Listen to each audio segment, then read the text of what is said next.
Apa kuwi kembang melati sing tak muji aja korupsi mergo yen korupsi bakalan rugi piye mas piye ngono kuwi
Cik truk. Iya Kang Gareng, ngambekan sik, Pak. Yo ngalah. Raga tuwa e. Gegarap kaya ngene. Lah iya. Kaya ngene iki. Mas Bono iki nek duwe karep mbah. Iya. Lah saya meneh piye to Kang Gareng? Wong nyatane keparenge ingkang winantung pakurmatan ya kuwi panjenengane Araka Mas Mahendradita Sampurna. Oh iya, iya. Nggone ngleluri budaya, ngurip-urip budaya. Sik, Tru. Ngurip-urip apa nguri-uri? Nek aku ngarane ngurip-urip.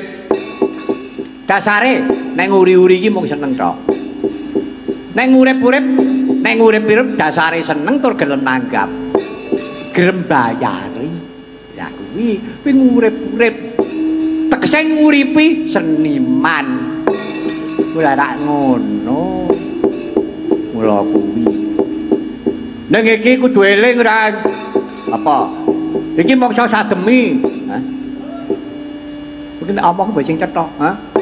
Iki mangsa apa? Pandemi. Kaya pandemi iki apa? Pandemi iki pagebluk. Pandemi iki pagebluk. Bedane apa nek karo musibah? Nah, nek mung musibah kuwi mung sak daerah. Pamane, iki daerah kono apa? Kalimantan apa Sulawesi iki ning musibah banjir gendhe kuwi jenenge musibah. Oh, ngono. Iki ora wabah. Wabah iki mung sanggon penyakite.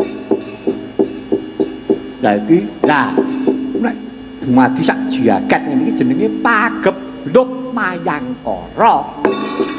Wah. Pagebluk mayangkara.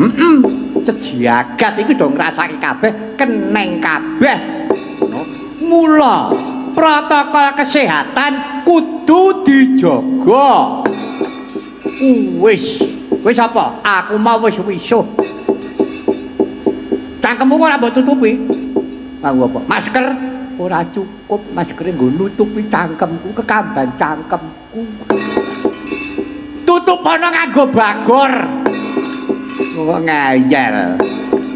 Oh ngono ya. Iya. Protokol kesehatan kejaba. Ya kuwi kejaba, ya tangane kudu wisuh resik. Sabunan terus kanggo masker, jaga jarak. Ora kena berkerumun. Lah pasar karo mall kan ya kaya wong. Bogong karepmu ngono lah. Wong pritahe ngono kok. Lah iya, kek kepiye to? Mula. Awake iki kudu eling Kang Gareng karo kowe, Gong. Jroning swasana iki kebak ing pengati-ati nadyan. Jane gandengane kak ya mung loro to. Waras, lara, urip, mati, padang, peteng, bunga, susah, lanang, wadon. Ya to? Heeh, lah iya. Ning ngarep dikaya ngapa menungsane kudu ngawekani jagani pamane saiki mangan ya bangsa sing bergizi ya ana sing dipangan tak ngeyel to lah saiki desa iki bergizi iki kepiye ngono isine wong do tangisan sambate ra ilok-ilok bergizi. Ora kepiye kuwi. Lho, tegese ya ora kudu enak-enak, Gong. Ning tegese mangan kuwi sing bermanfaat yo. Paribadane krawotan ora apa-apa. Nek ya sing mateng tenan. Ngono. Oh kuwi. Heeh. Sababe apa ya kuwi kanggo ngreksa bab perkara kewarasan. Nek awake iki wis waras, lah kok bisa kanggo mulihake perekonomian untuk kebangkitan ekonomi ngono.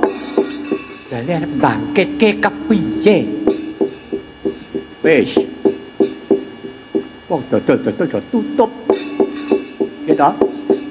Moko biyen nek ana wayang ngene iki, kowe apa meneh nek nang Marakas. Lah wis sing nonton pirang ewu kae.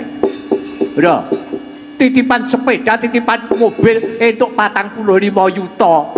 Aku weruh dhewe ngerti dhewe kuwi. Sing nonton pirang ewu. Lah, kuwi dhuwit ra iso mubeng, Truk.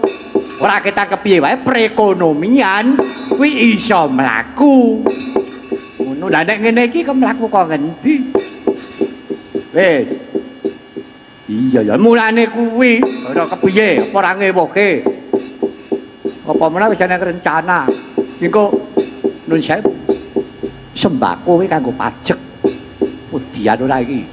Gareng Petruk Bagong wosok uripe. Ora wosok derajat apa nek ngono tenan. Ya muga-muga ora, Truk.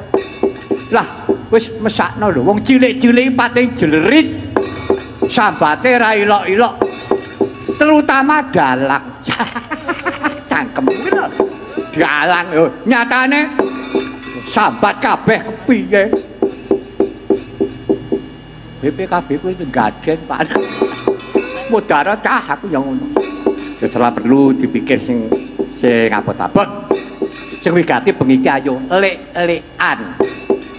Melek-melekan ya karo miras pantes nyuwun Kang Gareng. Ngono ya? Heeh. Dereke Mas Mahendra Dito Sampurna. Ya aku ki ngelingi karo swargi eyange Mas Dito. Jenengane Pak Sampurna ki biyen Taman Mini aku ping pira aku ki metruk ning kene iki.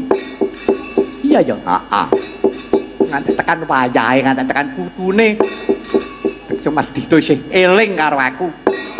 Ya matur nuwun Kang Gareng. Iki para kadang-kadang nurasa dipimpin dening panjenengane Mas B Subono.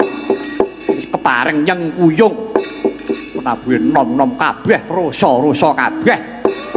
Wah, jan seneng aku.